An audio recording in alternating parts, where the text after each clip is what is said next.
océans, mer, cours et plans d'eau, faune, flore, sol et êtres humains constituent les composantes de l'environnement.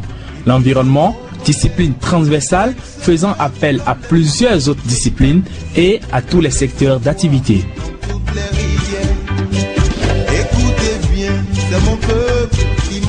Suivez désormais tous les lundis à 20h sur votre radio, Radio Univers, le visage de la nature. Le visage de la nature, le magazine de l'environnement sur la 108.0 FM. Le visage de la nature, votre programme radiophonique d'information, d'éducation et de conscientisation sur les fondamentaux de l'environnement. Vous êtes éco-citoyen, structure étatique, privée ou associative, nationale et ou internationale, les questions environnementales constituent votre leitmotiv.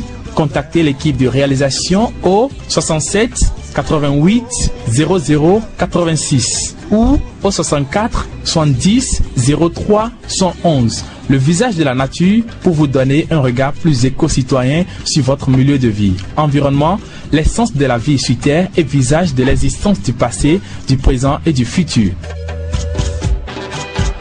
L'environnement revêt un caractère particulier dans l'existence de l'homme, ce qui fait que la communauté internationale l'accorde une place de choix. Pour preuve, il occupe la 7e place dans les objectifs du millénaire pour le développement OMD.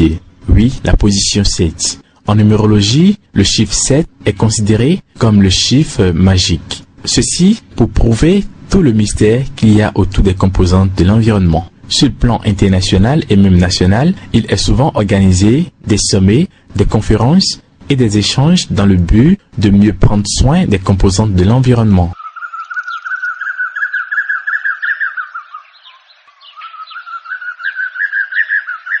Toutes ces rencontres ont permis d'aboutir à des conventions, des lois et des protocoles relatifs à l'environnement. Au Bénin, il existe une loi qui régit les actes, les faits et les initiatives allant dans le sens de la protection et de la sauvegarde de l'environnement. C'est la loi cadre de l'environnement. Mais de quand remonte l'existence de cette loi? Le commun des Béninois a-t-il connaissance de son contenu? Quelles sont les structures garantes et en charge du bon respect des dispositions contenues dans cette loi?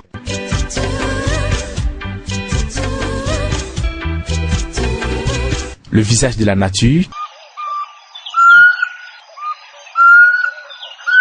Lumière sur la loi cadre sur l'environnement.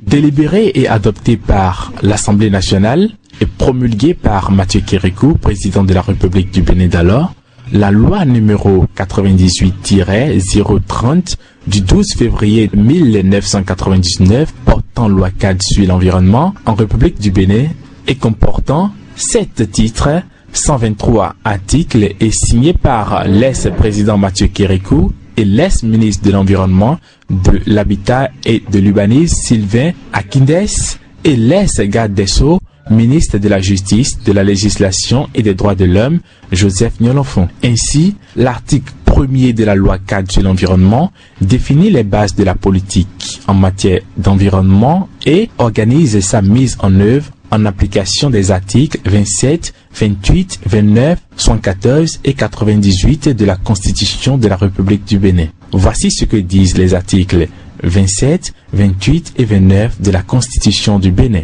Article 27 de la Constitution de la République du Bénin. Toute personne a droit à un environnement sain, satisfaisant et durable et a le devoir de le défendre. L'État veille à la protection de l'environnement. Article 28. Le stockage, la manipulation et l'évacuation des déchets toxiques ou polluants provenant des usines et autres unités industrielles ou artisanales installées sur le territoire national sont réglementés par la loi. Article 29. Le transit, l'importation, le stockage, l'enfouissement, le déversement sur le territoire national des déchets toxiques ou polluants étrangers et tout accord y relatif constitue un crime contre la nation. Les sanctions applicables sont définies par la loi. Il est important de faire un peu de lumière sur certains concepts techniques relatifs à l'environnement et contenus dans cette loi environnementale.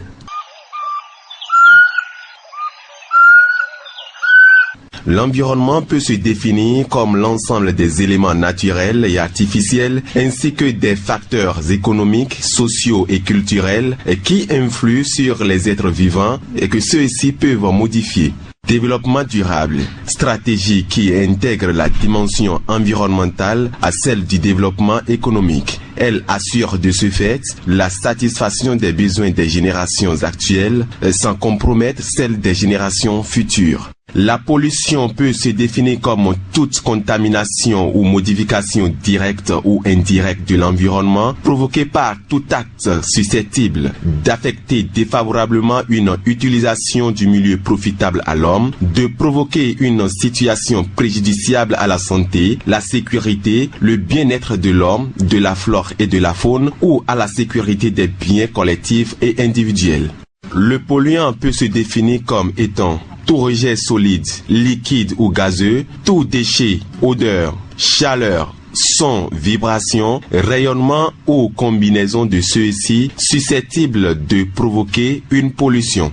Le pollueur est toute personne physique ou morale qui, par son acte ou son activité, provoque une contamination ou une modification directe ou indirecte de l'environnement. Le contaminant peut être défini comme une matière solide, liquide ou gazeuse, un micro-organisme, un son, une vibration, un rayonnement, une chaleur, une odeur, une radiation ou toute combinaison de l'un ou de l'autre, susceptible d'altérer, au-delà des normes légales habituellement admises, la qualité de l'environnement. À la question de savoir si les Béninois et Béninoises ont connaissance de la loi cadre sur l'environnement, voici les avis recueillis. Jamais entendu parler, c'est la première fois.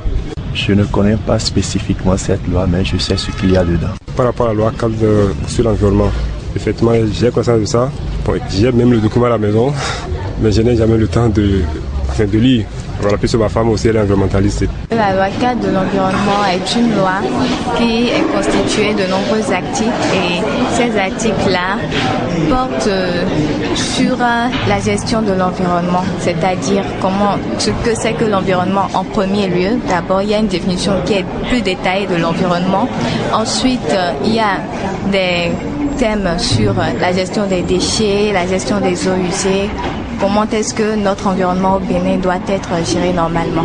La loi cadre sur l'environnement, ce que je connais, c'est que c'est une loi qui régit les différents processus de la conservation de l'environnement vu l'ampleur de la dégradation de l'environnement qu'on connaît ces derniers temps. Donc c'est une loi qui est mise en place pour réglementer un tant soit peu l'utilisation que nous faisons de notre environnement et rend responsable les hommes de leur cadre pour montrer que vous êtes un être vivant et l'environnement aussi vit avec vous. Plus vous le détruisez, plus vous vous rendez mal. C'est ma spécialité, le droit. Donc je me dois, si je dis que je ne connais pas la loi cadre, ça serait un peu un crime contre moi-même. La loi cadre date de 1999. L'objectif de la loi cadre, c'est de favoriser la protection de l'environnement. Le droit de l'environnement, c'est un droit qui est un peu spécial parce que ça a deux caractères. Le caractère mou et le caractère dur. Vous savez, le droit de l'environnement est tributaire entre les intérêts économiques et les intérêts écologiques. Et pour cela, le droit de l'environnement adopte des droits qui donnent des injonctions d'ordre public à la population. Et pour ces normes, elles sont des normes impératives auxquelles on ne doit point déroger. Mais dans ce même droit, nous avons des règlements qui, au lieu d'imposer des normes juridiques, imposent des normes de comportement, ce qui se manifeste généralement à travers les principes fondateurs du droit de l'environnement. Donc si je dis tout ça, c'est pour dire que dans la loi 4 de 1999, nous avons fondamentalement les principes fondateurs de l'environnement. Le droit de l'environnement, par son caractère mou, c'est-à-dire le soft law, ne l'impose pas. Mis à part cela, nous avons aussi ces 6 principes qui sont là pour favoriser la protection de l'environnement. On peut citer le principe de précaution, le principe de prévention, le principe de concertation participative éducation, information et le principe de pollueur-payeur. À titre d'exemple, je dirais que l'article 4 de la loi 4 de 1999 qui consacre le principe pollueur-payeur. Et le principe pollueur-payeur qui ne veut rien d'autre, toute personne qui dégrade l'environnement a l'obligation de réparer. Donc vous avez la possibilité de dégrader, mais vous avez l'obligation de réparer. Vous savez, si c'était un droit rigide dans ce sens, on donnerait l'injonction de ne point dégrader. Mais le droit de l'environnement permet de dégrader à travers ce principe par exemple, mais oblige de réparer. Interdiction d'uriner là, mais si vous urinez dans amende 5 000 francs par exemple. C'est-à-dire quoi? Il y a interdiction d'uriner là. Mais si toi tu urines là, c'est pas que tu auras une sanction pénale, c'est pas qu'on va t'incarcérer pour ça, mais tu vas payer d'amende. C'est-à-dire tu urines, mais tu paies. C'est pas pour dénigrer le Bénin, mais je ne crois pas que au Bénin les choses se respectent. La théorie et la pratique sont deux choses qui ne sont pas trop compatibles. Sinon, si c'était un pays qui se respectait, je crois que quand tu vas dégrader, comme on le dit, il y aura une structure administrative là qui doit te donner l'injonction de payer obligatoirement et tu le feras. Mais au Bénin, rien ne se respecte. Donc je ne sais pas si c'est le cas du Bénin qui est si spécial ou bien si en général c'est ça. Donc je ne peux pas partir de la spécialité du Bénin pour dire que si tu dégrades, tu ne vas pas payer. Toujours dans la loi cadre, on a les différentes méthodes et moyens et mécanismes de contrôle de l'étude des impacts. Et c'est quoi étude d'impact? L'étude d'impact, c'est l'étude à laquelle l'on doit procéder avant d'entreprendre toute activité d'ouvrage ou d'aménagement dans l'environnement. Je crois que de façon ramassée, j'ai pu dire ce que je sais de la loi cadre. Du tour de ville effectué par une équipe de la section environnement de Radio Univers, il se dégage 3 groupes d'intervenants. D'abord, ceux qui n'ont pas connaissance de la loi cadre sur l'environnement, ceux qui en ont connaissance mais qui ne savent rien de son contenu et enfin, ceux qui ont connaissance de cette dernière et de son contenu.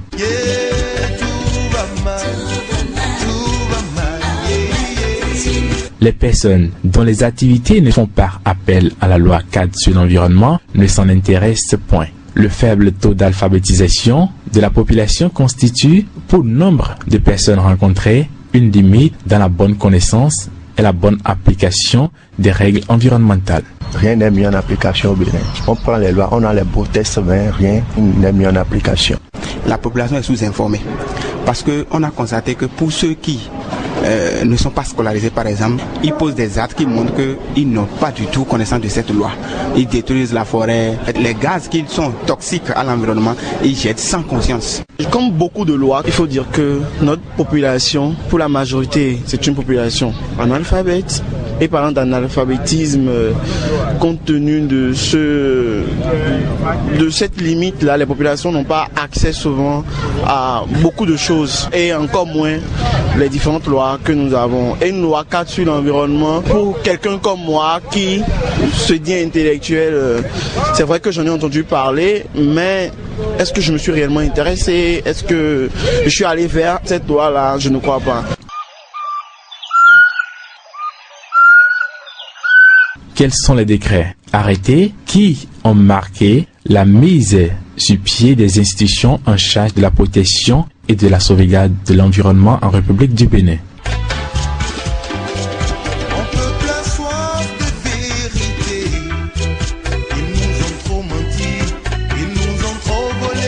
Voici la quintessence des décrets qui ont marqué les mises sur pied de l'Agence béninoise pour l'environnement et de la police environnementale en République du Bénin.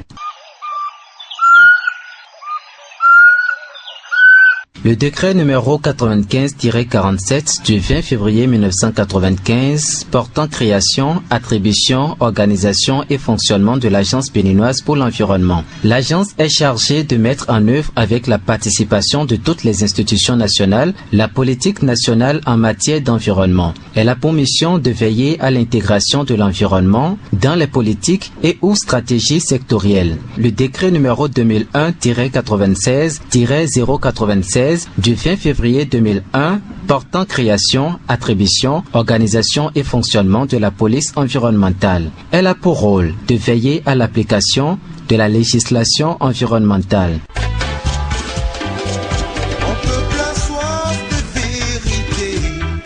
L'arrêté numéro 862/MISD/DC DGPN, DAP, SA, signé à Cotonou le 12 septembre 2002 par l'ex-ministre de l'Intérieur, de la Sécurité et de la Décentralisation Daniel Taweman et portant création d'une brigade de protection du littoral et de la lutte anti-pollution au sein de la police nationale.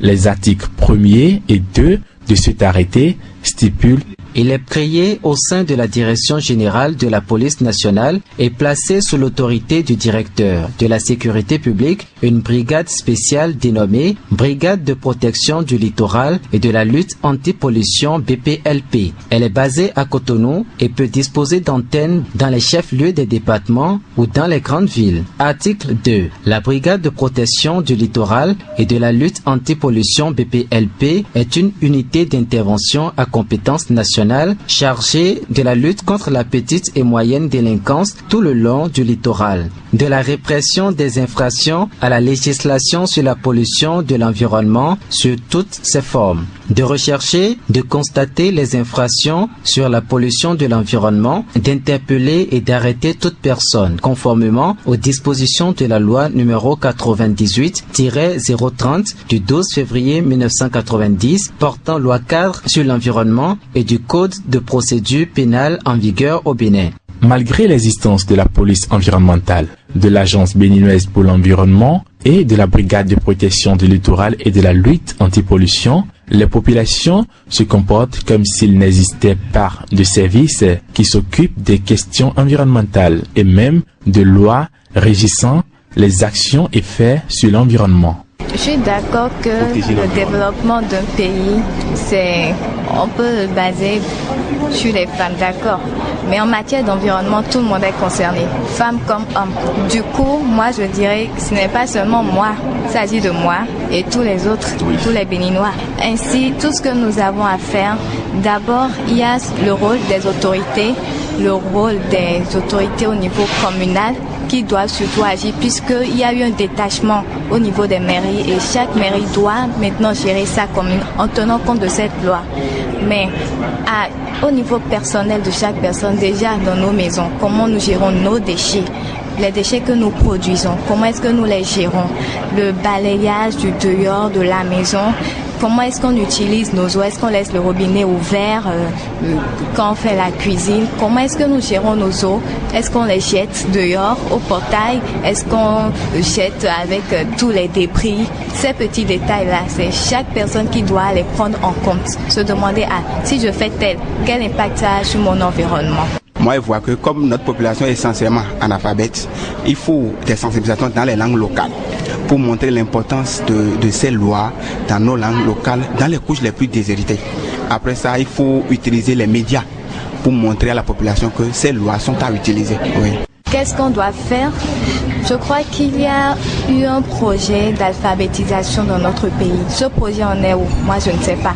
Il faudrait que cette loi-là soit transcrite dans nos langues. À l'OETB, il y a des journaux en langue, qu'on essaie de lire ces lois-là, de parler de ces lois aux populations, dans leur langue bien sûr. Et elles vont entendre. Elles n'ont pas été instruites en français ou en anglais. C'est le fond, elles comprennent.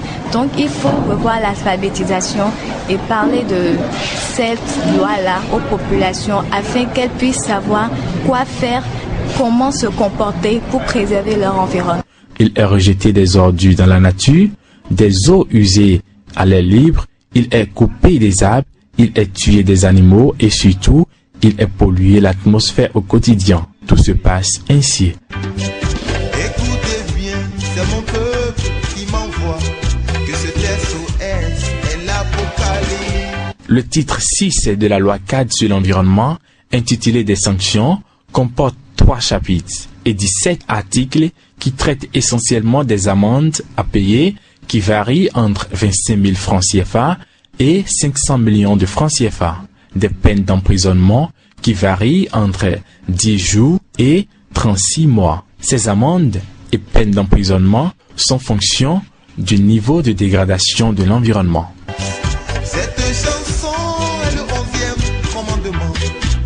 Ainsi, 15 ans après son adoption et sa promulgation, la loi cadre sur l'environnement est méconnue par plus de la moitié de la population. Je dirais que les autorités ne sont pas conscientes de l'importance de l'application de cette loi-là. Ils sont plus imbriqués sur la politique et autres. Il faudrait qu'ils prennent conscience de l'importance de l'environnement et qu'ils mettent maintenant des actions en œuvre pour que on puisse réellement protéger notre environnement au Bénin, parce que c'est la mère de toutes choses. Il ne s'agit pas seulement de faire des émissions sur la radio, à la télé, parce qu'il faut que cette communication soit à la proximité même de ceux qui n'ont pas accès à l'information, aux médias.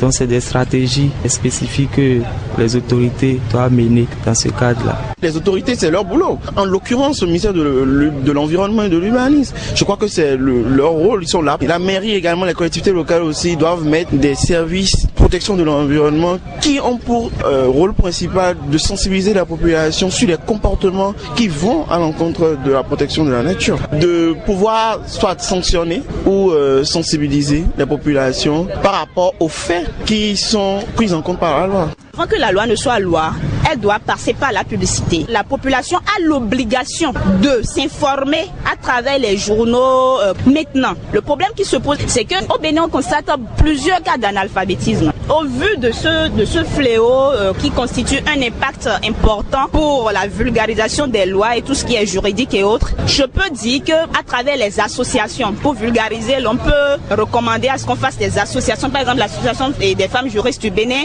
cette association, on peut parler de la loi dans toutes les langues. Pour voir les actions et initiatives en faveur de l'environnement aboutir, il est important de traduire les lois, les arrêtés et les décrets y afférents dans les langues nationales, car le taux élevé d'analphabètes dans le rang de la population béninoise fait accroître les ignorants de cette loi et au quotidien fait développer de mauvaises actions sur le milieu de vie et par ricochet sur le bien-être des hommes. Le visage de la nature, lumière sur la loi 4 sur l'environnement. Que ce SOS est l'apocalypse. Cette chanson est le 11e commandement. Envoyé par le ciel aux assoiffés de pouvoir. Pour ceux qui nous ruinent, nous tuent, nous détruisent. Ils n'échapperont pas à la colère divine. Prise de son, Timothée Yegbayon. Participation, Roland Chaoji et Fidèle Tchokmoui. Production, section environnement du service de l'animation de Radio Univers. Réalisation et présentation, Amidou Seka.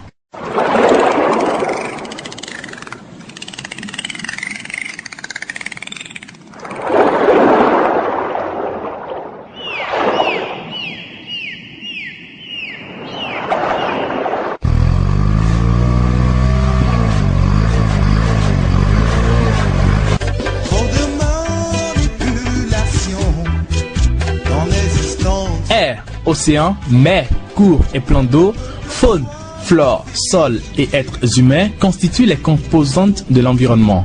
L'environnement, discipline transversale faisant appel à plusieurs autres disciplines et à tous les secteurs d'activité.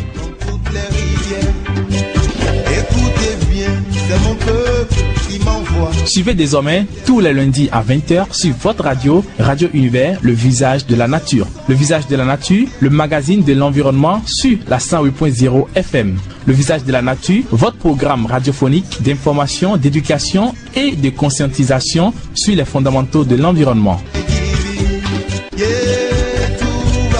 Vous êtes éco-citoyen, structure étatique, privée ou associative, nationale et ou internationale, les questions environnementales constituent votre leitmotiv. Contactez l'équipe de réalisation au 67 88 00 86 ou au 64 70 03 111. Le visage de la nature pour vous donner un regard plus éco-citoyen sur votre milieu de vie. Environnement, l'essence de la vie sur Terre et visage de l'existence du passé, du présent et du futur.